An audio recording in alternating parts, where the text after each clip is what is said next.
폴트립이라는 분이 쓰신 책이 여러 권이 있는데요. 저는 참 좋아하는 개인적으로 신학자이기도 하고 목회자이기도 합니다. 이분이 쓰신 책 중에서 마음 다해 주일 예배라는 책이 있습니다. 52주, 1년에 한 주 한 주에 묵상할 수 있도록 돕는 책인데요. 여러분들이 예배 오시기 전에 한 번쯤 읽어보시고 오시면 정말 새로움을 또 경험하실 수 있는 좋은 책입니다. 이 책을 소개하는 글을 보니까 들어가는 말에 이 내용을 이렇게 요약을 해뒀어요. 한번 잘 들어보세요. 주일날 우리는 말 그대로 영혼 없이 예배당에 들어가기 쉽다. 다음 일정, 해야 할 일, 신경 쓰이는 사람, 돈 문제, 집안 문제, 예배 시작 직전까지 보던 SNS 사진과 글귀, 어젯밤에 본 유튜브 프로그램 등 온갖 딴 생각으로 머릿속이 분주해 예배에 집중하지 못한다. 그러느라 기쁨 없이, 감사 없이, 기대감 없이 그저 앉아만 있기 일수다. 예배는 그야말로 치열한 영적 전쟁터다. 마귀는 이처럼 우리가 예배에 온전히 뛰어들어 하나님 말씀을 분명히 듣고 결단하지 못하도록 막기 위해서라면 무슨 짓이든 버리기 때문이다. 이거를 읽으면서 참 많은 생각이 들기도 하고 공감도 되기도 하고 여러 가지 복잡한 마음이 들었습니다. 그렇죠. 우리는 너무도 자주 주일 예배 시간에 기쁨 없이 또 감사 없이 기대감 없이 그저 앉아만 있기도 한지도 모르겠어요. 사실 예배를 섬기는 저 같은 목사들도요, 이 주일 예배를 정말 기대하면서 갈망하면서 그렇게 드리기가 쉽지 않다는 것을 제가 경험적으로 알고 있습니다. 저도 찬양사역을 오래 했잖아요. 찬양사역을 오래 하다 보니까 매주 예배를 준비하는 입장에 서다 보니까 예배에 대한 기대보다는 어떻게 준비해야 되나, 거기에 더 집중하게 되고, 또 제가 이제 담임 목사가 돼서 매주 주일 예배를 이제 말씀으로 섬겨야 되니까 이 한 주 한 주 말씀을 준비하는 과정이 쉽지가 않더라고요. 그러다 보니까 하나님을 기대하기보다는 어떻게 하면 이 성도들의 마음에 와닿는 말씀을 전할 수 있을까, 준비할 수 있을까, 그렇게 거기에 이제 집중하게 되니까 저도 종종 이런 마음이 들 때가 있습니다. 너무 자주 주일 예배 시간에 기쁨 없이, 감사 없이, 기대감 없이 그저 앉아만 있다. 여러분은 어떠세요? 여러분은 오늘 주일 예배에 나오시기까지 어떤 마음과 또 어떤 자세로 나오셨습니까? 사실 이 시대의 공예배 가운데 두 가지 위기가 있는데요. 그 하나는 소비주의적 예배예요.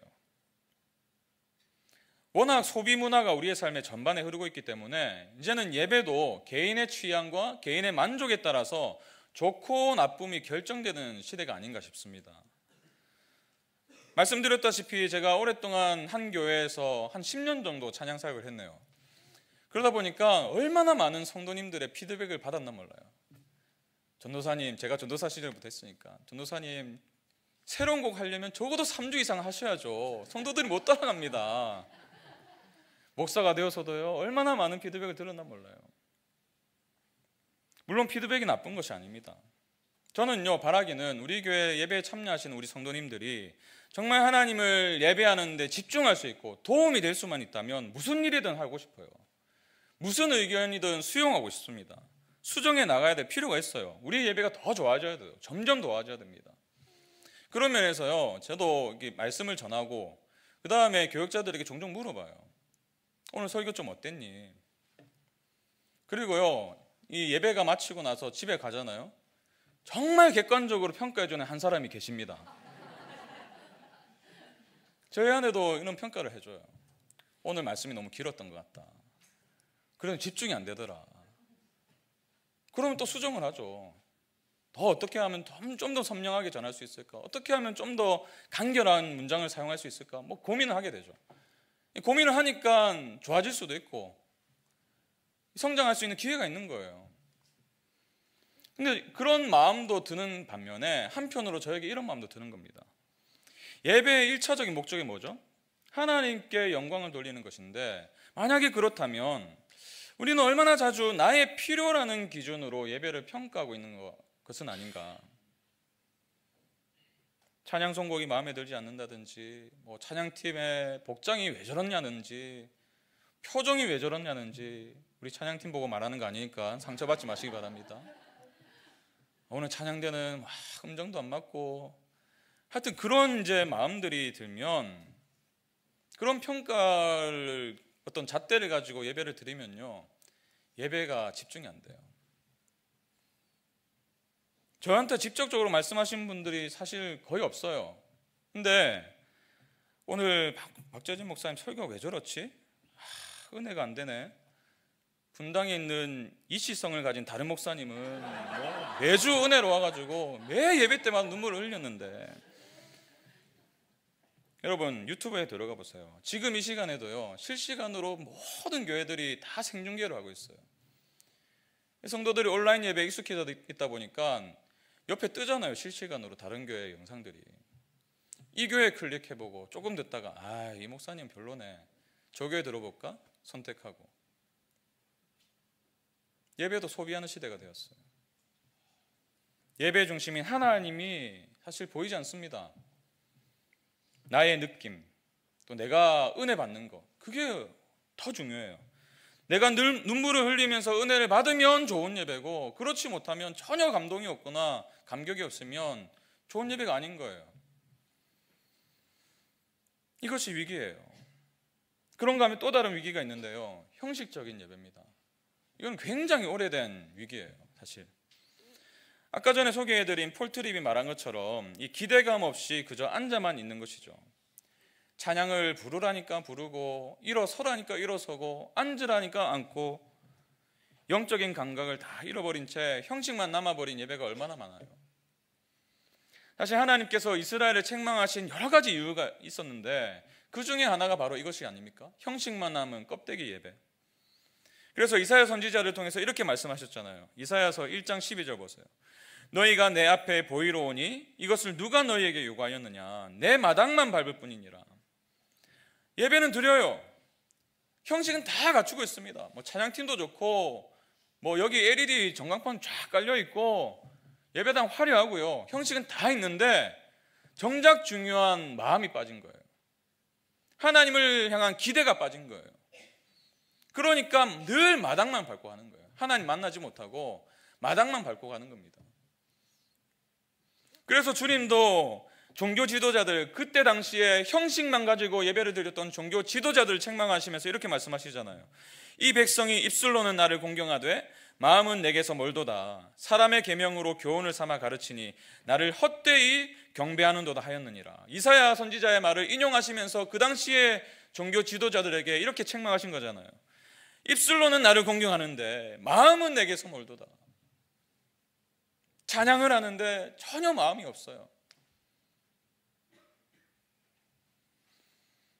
여러분, 신앙생활이 오래될수록 우리의 예배의 깊이가 더 깊어지고 하나님을 알아가면 알아갈수록 그분을 향한 사랑의 마음과 그 마음을 드리는 예배의 어떤 깊이가 더 깊어져야 되는데 오히려 반대인 경우가 얼마나 많아요. 신앙생활을 오래 하면 오래 할수록 마음이 굳어져 가지고 예배당에 나와야 되니까 나오고 습관적으로 나오고. 여러분, 우리가 오늘 정말 하나님 앞에서 정직하게 질문해 볼 것은 이것입니다. 우리의 예배는, 나의 예배는 과연 이 두 가지 위기로부터 자유로운가? 나는 혹시나 소비주의적인 예배를 드리고 있지는 않은가? 형식만 남은 껍데기 예배를 드리고 있지는 않은가? 정말 스스로에게 질문해 보셔야 됩니다.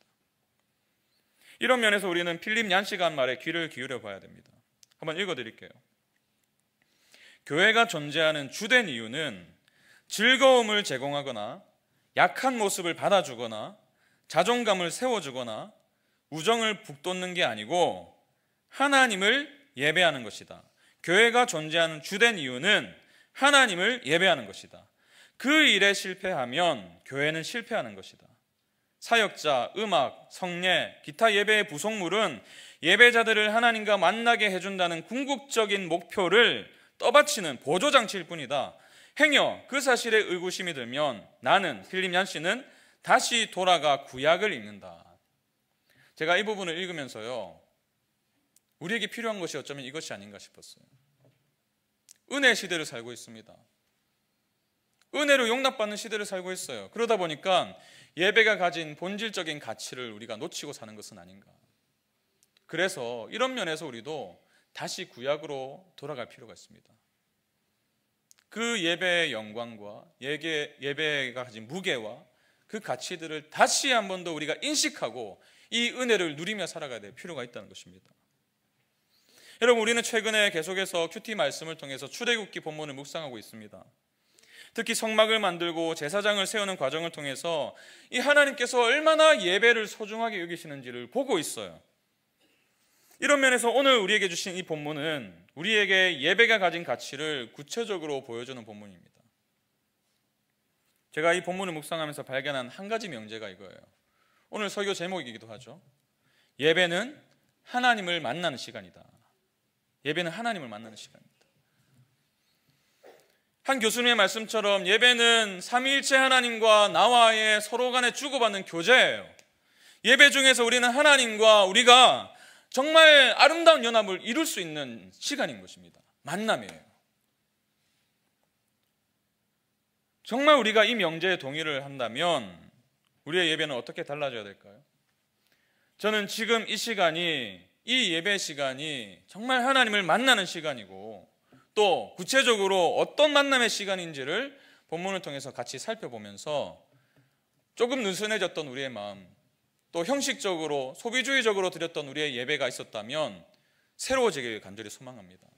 성령 하나님께서 우리 각 사람의 마음에 울림을 주시고 또한 하나님의 뜻을 보여주셔서 다음 주일부터 우리의 예배가 달라지길 원해요.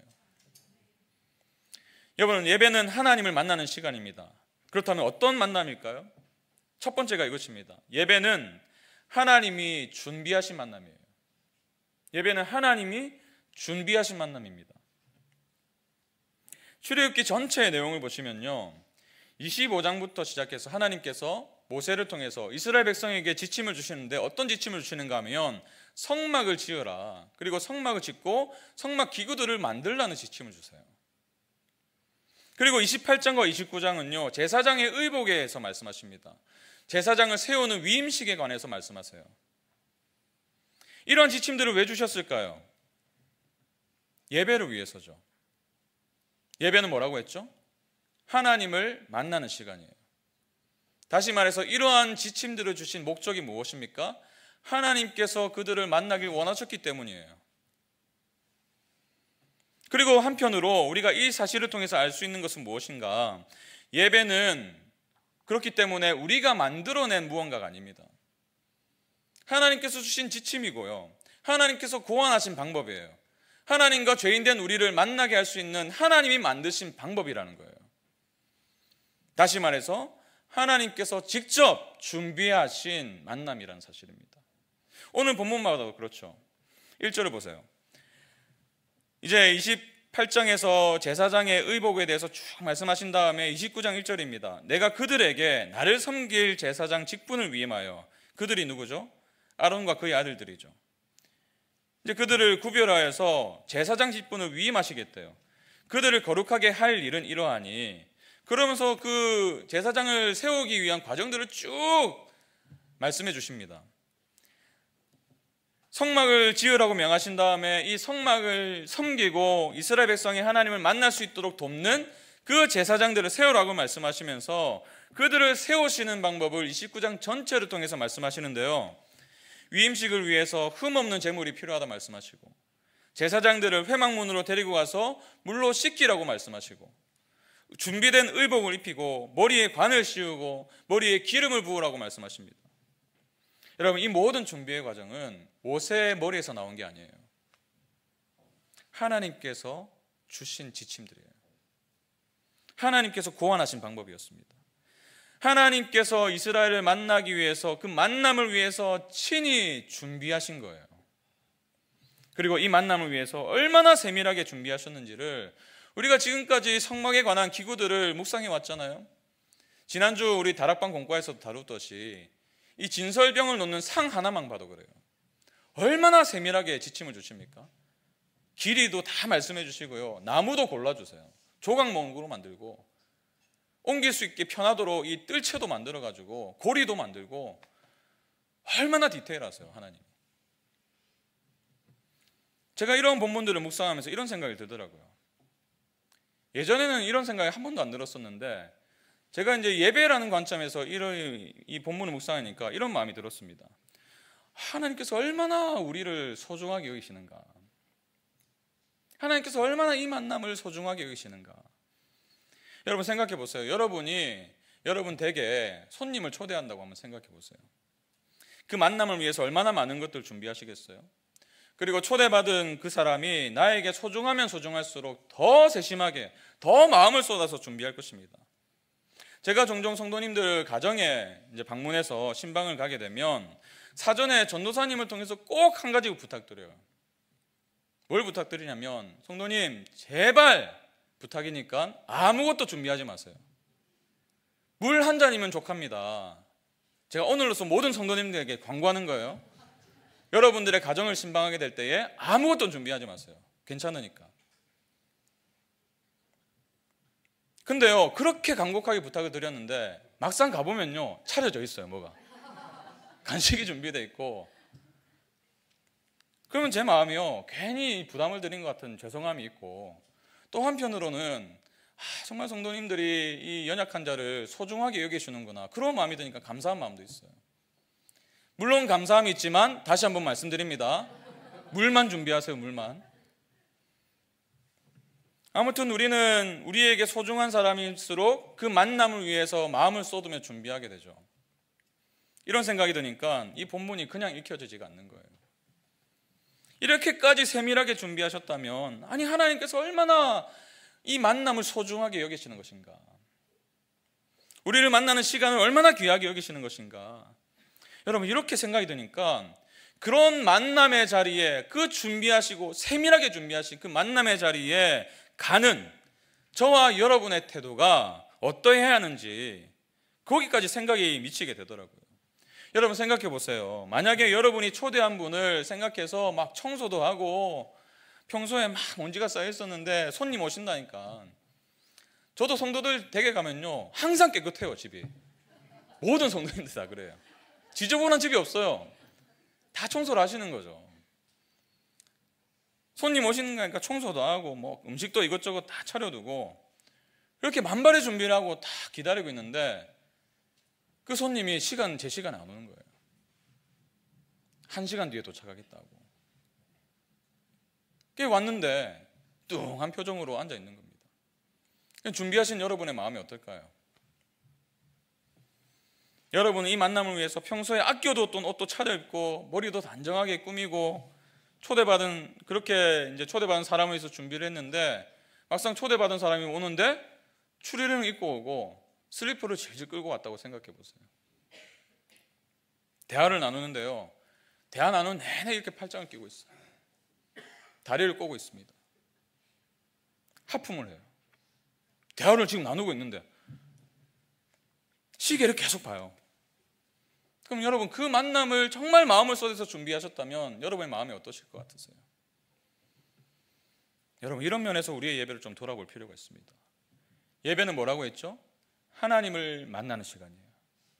하나님을 만나는 시간이에요. 그리고 이 만남을 위해서 하나님께서 이렇게 세밀하게 준비하신다면 이 만남에 응하는 우리의 태도는 어떠해야 될까요? 우리 역시 준비되어야 되지 않을까요? 하나님은 출애굽기를 보시면요, 성막을 만드는 법을 알려주시고 제사장을 세우고 의복을 만들고 이런 지침들을 다 주셨어요. 그 다음에요, 우리가 아직 묵상하지 않았지만 35장부터 보시면요, 이스라엘 백성들이 말씀을 주신 그대로 다 해요. 성막을 만들어요. 제사장 의복을 만들어요. 제사장 위임식을 가져요. 무슨 말이에요? 그렇게 세밀하게 준비하신 그 하나님을 만나기 위해서 그들도 준비를 했다는 거예요.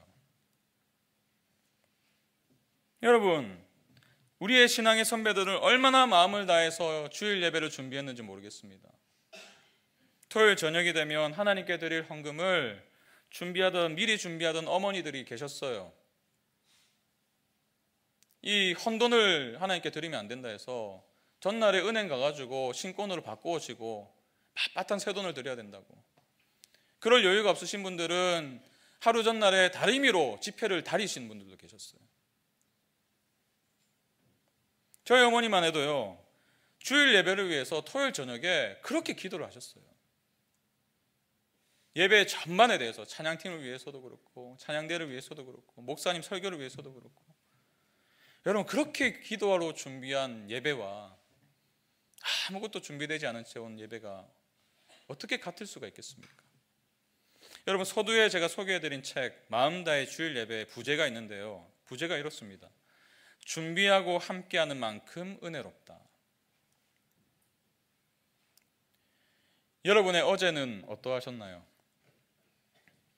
혹시 늦은 시간까지 드라마로 여러분의 구멍난 영혼을 채우진 않으셨습니까? 새벽까지 스마트폰을 하느라 눈이 충혈된 채로 이 자리에 나오신 것은 아닙니까? 옆에 분 눈을 한번 쳐다보실래요? 저는 믿습니다. 우리 성도님들은 밤새 기도를 하시느라 충혈된 눈을 가지고 이 자리에 나오셨다고 저는 믿습니다. 여러분 기억하세요. 예배는요 하나님과의 만남인데요. 어떤 만남이냐면 하나님께서 준비하신 만남이에요. 그 초대에 우리 역시 최선을 다해 준비할 때에 우리의 예배가 달라질 줄 믿습니다. 그런가 하면 예배는 하나님을 만나는 시간인데 어떤 만남인가? 예배는 하나님이 용납하신 만남이에요. 하나님이 준비하신 만남이기도 하고 하나님이 용납하신 만남이에요. 우리를 용납하신 만남. 오늘 본문 10절부터 28절까지의 내용을 보시면 세 가지 제사에 관한 지침을 주십니다. 제사장을 세울 때에 세 가지 제사를 드리라고 말씀하시는데요. 그 첫 번째로 언급하신 제사가 뭐냐면 속죄제예요. 속죄제. 10절에서 14절까지의 내용인데요. 그 내용을 보시면 이렇습니다. 수송아지를 회막 앞으로 끌어와서 아론과 그의 아들들이 그 송아지의 머리에 안수를 합니다. 죄를 전가하는 거예요. 그런 다음에 그 송아지를 제물 삼아서 죽여요. 피를 일부분은 제단 뿔에 바릅니다. 나머지 피를 제단 밑에 다 쏟아부어요. 그리고 나서 14절에서 이것을 속죄제다라고 말씀하셨어요. 레위기 17장 11절을 보시면요, 이 의미가 더욱더 선명하게 드러나는데 피와 생명을 하나님께서 연관시켜서 말씀하시면서 속죄제의 의미가 무엇인지를 우리에게 가르쳐 주세요. 레위기 17장 11절 보세요.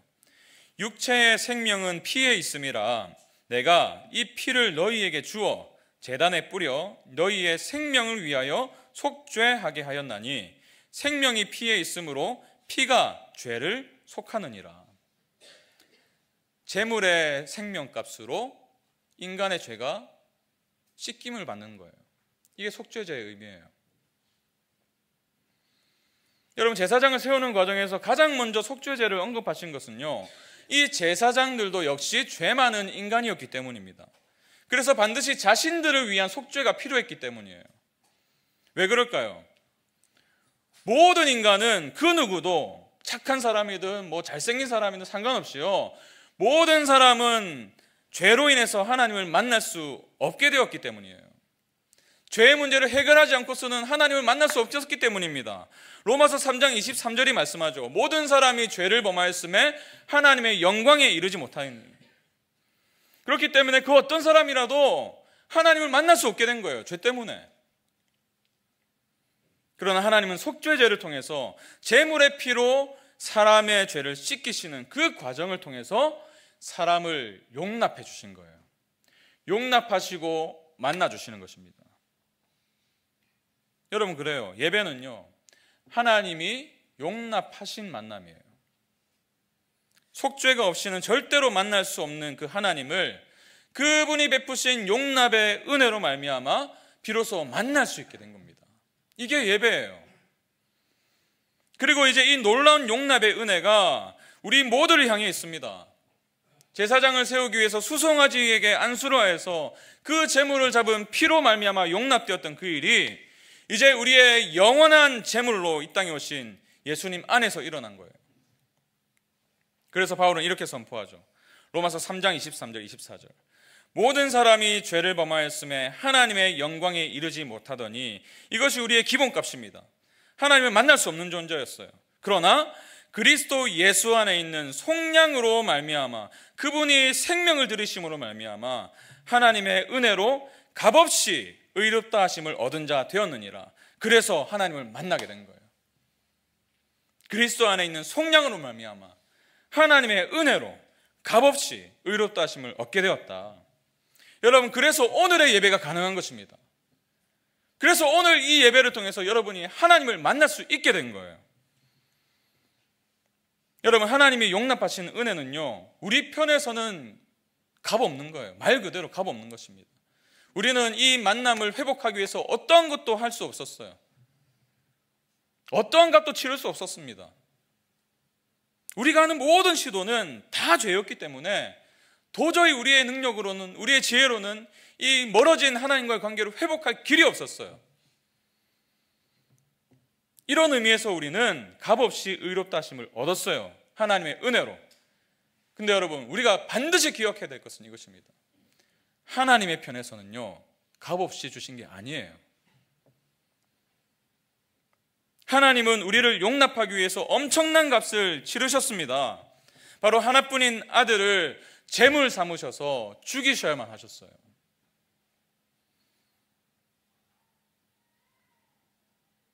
여러분 표정을 보니까요, 목사님, 저도 다 알아요. 그거 뭐 기본의 기본 아닙니까? 너무 많이 들으셨죠? 그래서 감동이 없으시죠? 어쩌면 우리의 예배가 형식화되어 가고 소비주의화 되어가는 이유가 여기 있는 것 같아요. 이 예배의 가치를 놓치고 살아요, 우리가. 하나님께서 이 예배를 위해서 어떤 희생을 치르셨는지 까마득하게 놓치고 살아갑니다. 그래서 예배가 습관적으로 드려지는 거예요. 형식적으로 드려지는 거예요. 여러분, 오늘의 이 예배는요, 우리에게 공짜로 주어진 게 아니에요. 주일이 되었으니, 평생 예배를 드려왔으니 뭐 습관적으로 나오는 그 정도의 가치가 아닙니다. 친구들과 약속을 해서 오후에 골프를 치러 가기 위해서, 그 약속에 가기 위해서 안 가자니 찝찝해서 오는 그 정도의 가치가 아니라고요. 하나님이 아들의 생명을 던지시면서 우리를 용납해 주시지 않았다면 이 예배는 불가능한 거예요. 아무리 종교적인 의식이 있고 모든 것을 다 갖추었다 하더라도 그 은혜가 없이는 하나님을 예배할 수 없는 것입니다. 그분의 생명의 가치가 바로 지금 이 시간이에요. 그분의 생명의 가치예요. 우리가 정말 그 은혜를 안다면 이 시간을 어떻게 소중하게 여기지 않을 수가 있단 말입니까? 이 시간을 어떻게 그 은혜로 인한 감격으로, 감사로, 기대로 나오지 않을 수 있단 말입니까? 여러분, 이 속죄의 은혜를 안 자만이 제사장에게 내리신 그 세 가지 제사, 속죄제, 이 속죄의 은혜를 안 자만이 번제제를 드릴 수 있어요. 번제의 의미가 뭐죠? 온전한 헌신이에요. 하나님이 이렇게 놀라운 은혜를 베푸셨기 때문에, 나를 용납해 주셨기 때문에 제 삶을 온전히 주님께 드리기 원합니다. 이것이 번제의 의미예요. 그 다음에 뭐가 나오죠? 화목제예요. 관계 회복이죠.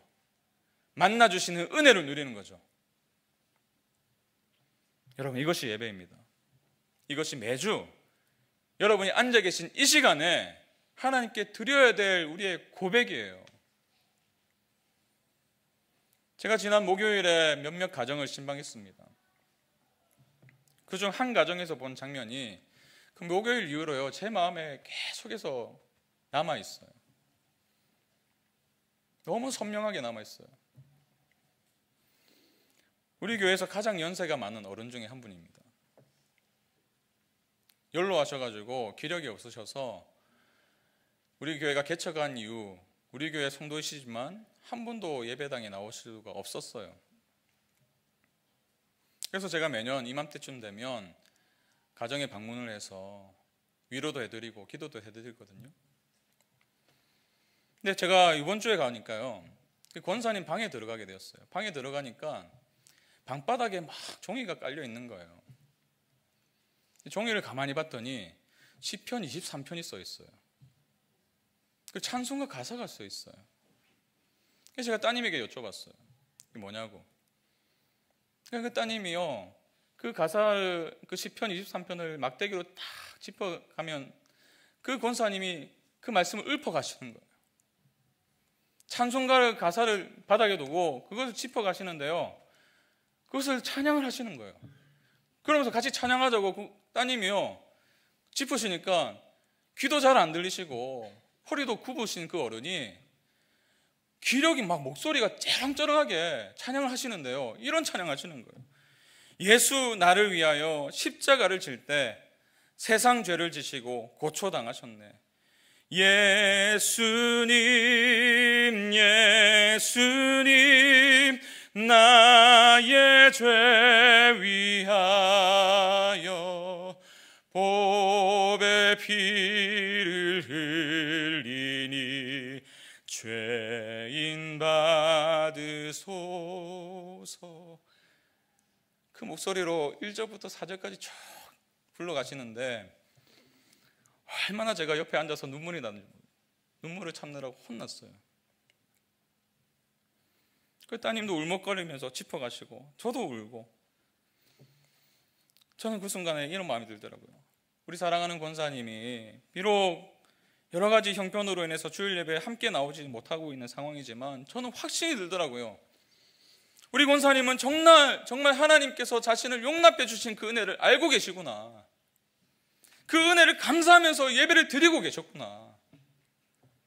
용납하신 하나님을 만나고 계셨구나.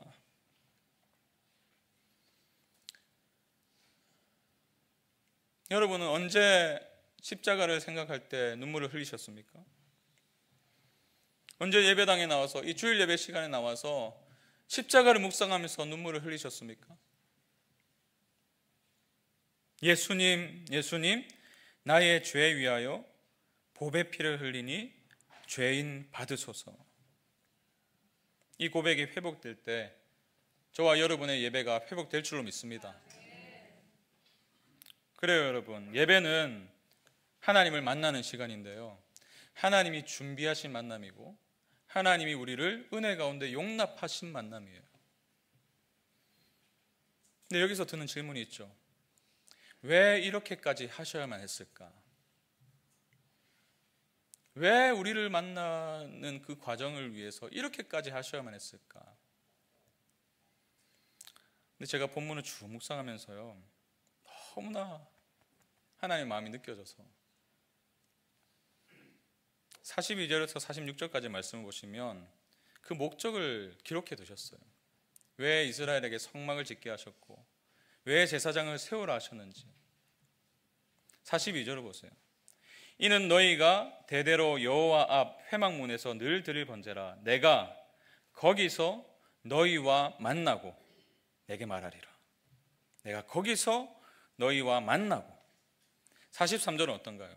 내가 거기서 이스라엘 자손을 만나리니 내 영광으로 말미암아 회막이 거룩하게 될지라. 45절 46절 보세요. 내가 이스라엘 자손 중에 거주하여 그들의 하나님이 되리니 그들은 내가 그들의 하나님 여호와로서 그들 중에 거하려고 그들을 애굽 땅에서 인도하여 낸 줄 알리라. 나는 그들의 하나님 여호와니라. 하나님께서 그들을 만나기 위해서, 그들과 함께 살아가기 위해서. 여러분, 하나님께서 예배를 허락하신 것은요, 다른 목적이 아니에요. 이스라엘을 만나기 위함이었고 우리를 만나기 위함이었습니다. 그리고 이 갈망이 얼마나 컸던지 하나님은 마침내 하나뿐인 아들 예수 그리스도를 보내셔서 하나님을 영원히 만날 수 있는 길을 마련해 주셨어요. 히브리서 10장 19절 20절 보세요. 그러므로 형제들아, 우리가 예수의 피를 힘입어 성소에 들어갈 담력을 얻었나니, 하나님을 만날 수 있는 담력을 얻었나니 그 길은 우리를 위하여 휘장 가운데로 열어놓으신 새로운 살 길이요 휘장은 곧 그의 육체니라. 예수님은 자신의 몸을 찢으셨습니다. 그로 인해서 우리는 영원히 하나님을 만날 수 있게 되었어요. 단번에 드린 영원한 제물이 되셔서 죄인인 우리가 거룩하신 하나님께 용납받았습니다. 그 거룩하신 하나님을 언제든지 그분의 피를 의지할 때 언제든지 만날 수 있도록 허락하셨어요. 저는 여기서 하나님의 갈망을 보는 겁니다.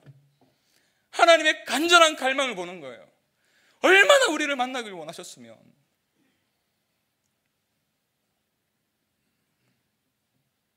하나님은 오늘 이 시간 우리와의 만남을 갈망하신 줄 믿습니다. 제가 지난주 목요일 날 우리 다른 권사님 댁에도 갔었는데요. 그분도 마찬가지예요. 그분도 연세가 이제 8순이 훌쩍 넘으셔서 9순을 바라보고 계신 분이 있어요. 근데 그 권사님도 이 개척 이후에 한 번도 오시지 못했어요. 몸이 불편하셔서. 근데 그 권사님을 처음 뵀을 때요, 얼마나 그 말씀을 해주시는지 감사하든지, 되게 가깝거든요. 바로 앞에 계세요. 그래서 교회가 가까운데 개척되어서 얼마나 기뻐했나 모른다. 처음 뵀을 때 그 고백을 하시더라고요. 근데 그분이 다리가 불편하시고 허리가 안 좋으셔가지고 나오지를 못하셨던 거예요. 그래서 제가 매년 찾아가서 뵙고 안부도 여쭙고 했는데요, 이번에 가니까 댁으로 들어오라고 말씀하시더라고요. 기도해 줄 수 없겠냐고 저에게. 평소엔 허리가 안 좋으시니까 이 문을 열기도 힘드셔가지고 나오지도 못하셨어요. 들어갔어요. 그 권사님이 그런 말씀하시더라고요. 목사님, 정말 제가 예배당에 나가고 싶습니다. 정말 예배당에 가고 싶어요. 근데 허리가 아파서 그럴 수가 없어요. 그래서 제가 목사님 말씀 그래도 듣고 있습니다. 유튜브 통해서 제가 목사님 말씀도 듣고 분당에 계신 이모 목사님 말씀도 듣고요. 근데 그런 말씀하시는데요, 권사님의 눈이 진짜 간절함이 느껴지는 거예요. 정말 예배를 삼아오고 계시구나. 예배를 갈망하고 계시구나. 나오는데요, 기도해드리고 나오는데 권사님이 그 끌고 다니시는 보조기구 있죠. 그 의자도 되는 기구였는데 그 밑에서 주섬주섬 뭘 챙기세요. 그러면서 저에게 주시는 거예요, 이 봉투를. 제가 작년에 정말 추수감사주일 때 나가고 싶었는데 허리가 더 안 좋아져서 못 나갔습니다. 목사님, 이거 감사금으로 드려주세요 하시면서 이 봉투를 주셨어요. 개척 때부터 못 나오셨으니까 분당 우리 교회 봉투예요.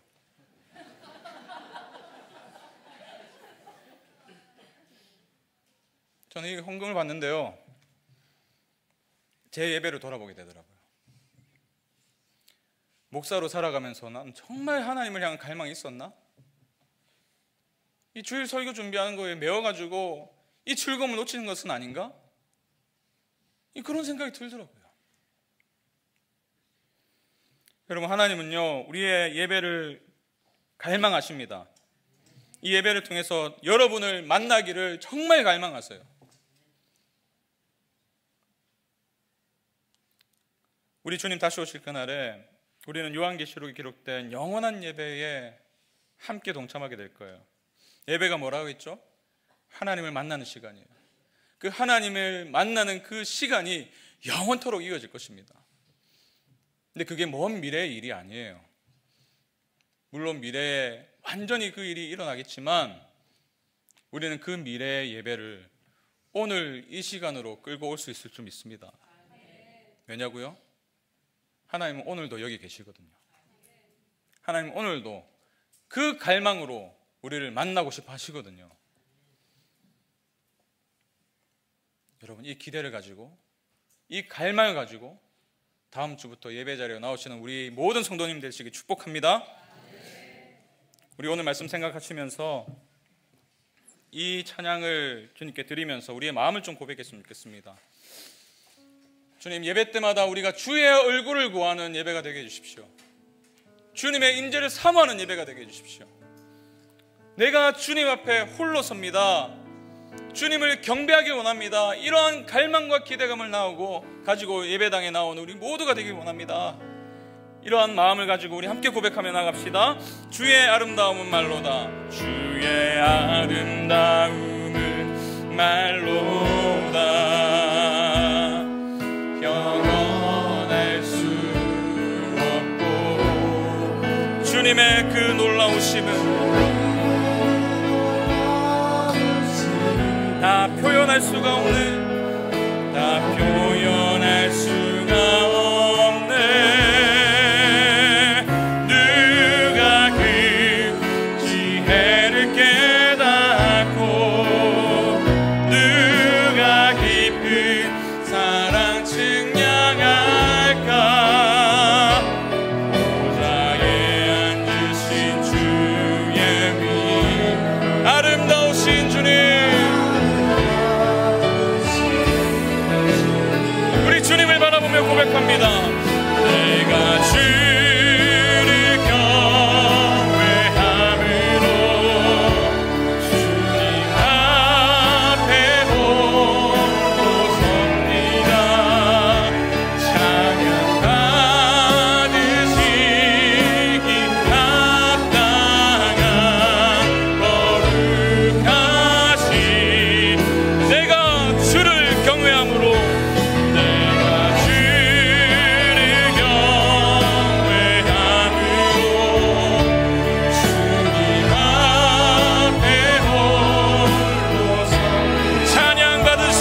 합당하신 주님,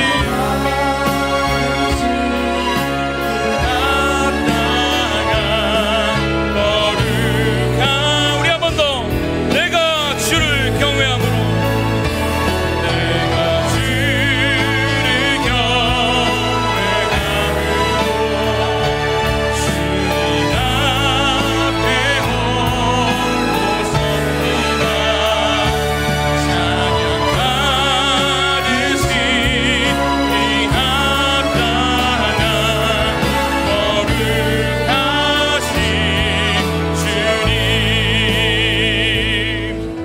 아버지께 참되게 예배하는 자들은 영과 진리로 예배할 때가 오나니 곧 이때라, 곧 이때라.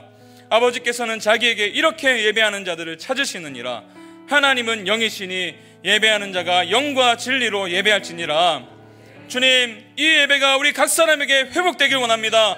영과 진리로 드리는 하나님의 기뻐함으로 주님을 향한 갈망으로 드리는 이 예배가 우리 모든 성도들의 심령마다, 우리 모든 성도들의 삶마다 회복되게 하여 주시옵소서. 우리 말씀 생각하시며 주님 은혜를 구하며 함께 기도로 나가시겠습니다. 아버지 하나님, 그렇습니다. 주님, 우리가 정말 영과 진리로 주님을 예배하기 원합니다. 하나님을 예배하는 그 영과 진리로 예배하는 때가 곧 이때라 말씀하신 주님, 하나님 오늘부터 주님을 만나는 경험이 원하고 주님의 만남으로 인해서 우리 모든 상한 심령들이 회복되는 놀라운 열매를 맛보는 우리 모든 성도들이 되게 해주시옵소서. 하나님, 기대감을 가지고 나오게 하시고 준비된 채로 나오게 하시옵소서. 하나님, 정말 주를 향한 갈망으로 가득 차서 주님을 만나지 않고서 내가 가지 않겠다는 그 갈급한 심령으로, 그 상한 심령으로 나오는 우리 모든 성도들이 되게 하여 주시옵소서. 하나님, 우리의 예배가 달라지길 원합니다. 하나님이 준비하셨다는 사실을 기억하게 하시고 하나님이 우리를 놀라운 은혜 가운데 용납하셨다는 사실을 기억하며 하나님, 우리의 예배가 하나님 새로워지길 원하고 주를 향한 예배가 회복되길 원하고 하나님, 다른 우상들을 향한 예배가 다 무너져드리고 오직 주님 한 분만으로 만족하며 주님으로 예배하는 우리 모든 성도들이 되게 해주시옵소서. 아버지 하나님, 우리 주님 예배 하나님 더욱더 견고하게, 더욱더 공교하게 준비되고 주님 앞에 드려지는 예배가 되길 원하오니 우리 성도들의 심령을 새롭게 하여 주시고 이들의 처한 상황과 삶을 하나님 그 모든 형편들 가운데 말씀하신 하나님을 만나고 돌아갈 수 있도록 주님 인도하여 주시옵소서. 내가 주를 경외함으로 내가 주를 경외함으로 주님 앞에 홀로 섭니다. 찬양 받으시기 합당하신 주님,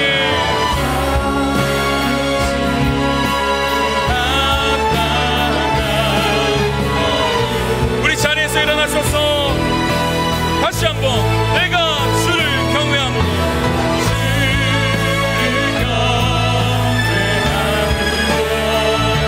주님 앞에 홀로 섭니다. 찬양 받으시기 합당한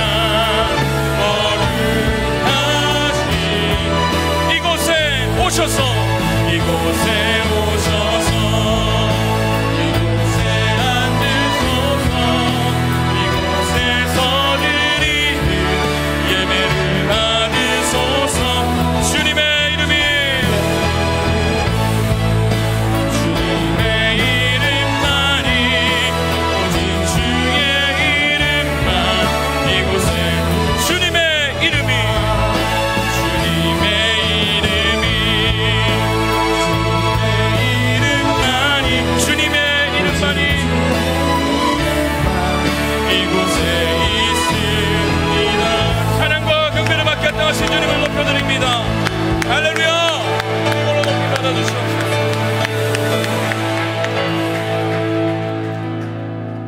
각 사람의 예배가 회복되게 하실 줄로 믿습니다. 오늘 주신 말씀을 마음에 새기게 하시고 성령 하나님 매주 토요일마다 오늘 드려질 이 예배를 갈망하며 기대함으로 나올 수 있도록 우리 모든 성도들의 마음을 준비시켜 주시고 용납받은 그 은혜 때문에 감격과 감사가 회복될 수 있도록 주님이라여 주시옵소서. 특별히 주님, 여러 가지 형편 가운데 마음이 침체된 자들이 있다면 내가 정말 이 시간에 하나님 만나지 않고는 내가 돌아가지 않겠습니다라는 그런 상한 심령과 갈급한 심령으로 나오게 하셔서 하나님을 만나고 돌아가는 우리 모든 성도들이 되게 인도하여 주시옵소서.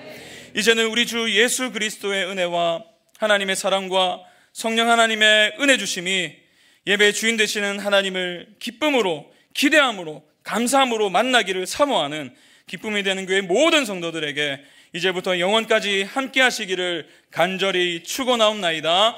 아멘.